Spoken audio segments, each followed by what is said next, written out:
और अब आपको जोधपुर से एक बड़ी खबर बता दें, जहां दुबई में फंसे जोधपुर के 120 श्रद्धालु सुरक्षित भारत पहुंचे हैं। इराक ईरान युद्ध के हालात के चलते दुबई में फंसे थे ये श्रद्धालु। संत अमृत राम महाराज और मनोहर दास महाराज भी वापस लौटे हैं। कोच्चि एयरपोर्ट से अलग अलग फ्लाइट से रवाना किए गए। आज दोपहर 3:15 तक जोधपुर पहुंचने की संभावना है। ये बड़ी खबर आपको बता रहे हैं। तो ईरान इजराइल युद्ध के बीच अब एक राहत भरी खबर ये भी है कि जो तमाम भारतीय श्रद्धालु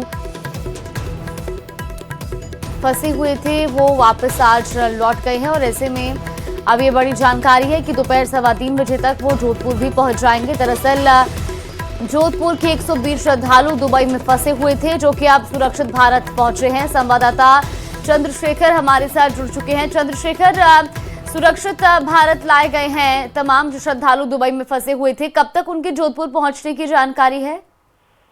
देखिए, जो दुबई में 120 श्रद्धालु और 2 संत जो फंसे हुए थे युद्ध के हालातों के चलते, ऐसे में देर रात वो कोच्चि पहुंचे थे। और हमारी बात जो है अमृतराज राम महाराज से हुई है।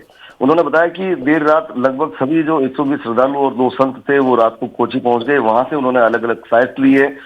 करीब 20 श्रद्धालु और दोनों संत जो है अभी वर्तमान में बेंगलोर हवाई अड्डे रनवे पर उतरे हैं और अब वहां से जो है वापस जोधपुर के लिए फ्लाइट जो है वो लेंगे।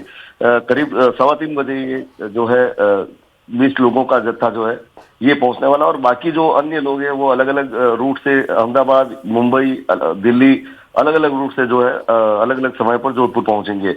उनसे बात हुई, उन्होंने कहा हम सब सुरक्षित पहुंच चुके हैं। और उन्होंने जो है तमाम अपने जो भारत सरकार का भी आभार जताया और ईश्वर का आभार जताया। जो उनके गुरु है संत राम प्रसाद महाराज, उन्होंने भी इस पर खुशी जताते हुए कहा कि ये ईश्वर की असीम कृपा है कि वो सभी लोग सुरक्षित ऐसे हालातों में पहुंच गए हैं। जी बिल्कुल, कुल मिलाकर चंद्रशेखर, युद्ध जैसे हालातों में भी लगातार भारत सरकार अपने तमाम जो भारतीय हैं अलग अलग देशों में फंसे हुए उनको लाने का प्रयास जारी है।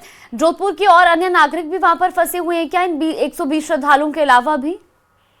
देखिए, फिलहाल अगर बात करें तो ऐसी कोई जो दुबई में फंसे होने की जानकारी नहीं मिली है। लेकिन निश्चित तौर पर अगर बात करें तो जो दूसरे खाड़ी देश है वहाँ पे जो है बिल्कुल कुछ लोग हैं जो फंसे हुए हैं, लेकिन वो काम करने के उद्देश्य से गए, लंबे समय से अलग अलग देशों में रह रहे हैं। लेकिन ये लोग जो है धार्मिक वीजा पर गए थे, कथा करने के लिए गए थे। और 28 तारीख को जब एयरपोर्ट बंद किए गए उसी दिन उन्हें लौटना था। और जब एयरपोर्ट पहुंचे तो उन्हें वापस जो है सुरक्षा के कामों का हवाला और जो एयर ट्रैफिक बंद होने की बात करते हुए उन्हें वापस भेजा गया था। अब वो वापस सुरक्षित आ गए हैं और इससे निश्चित तौर पर तमाम लोगों के परिवार के लोगों में खुशी की लहर है। जी चलिए, बिल्कुल, बहुत शुक्रिया आपका जानकारी साझा करने।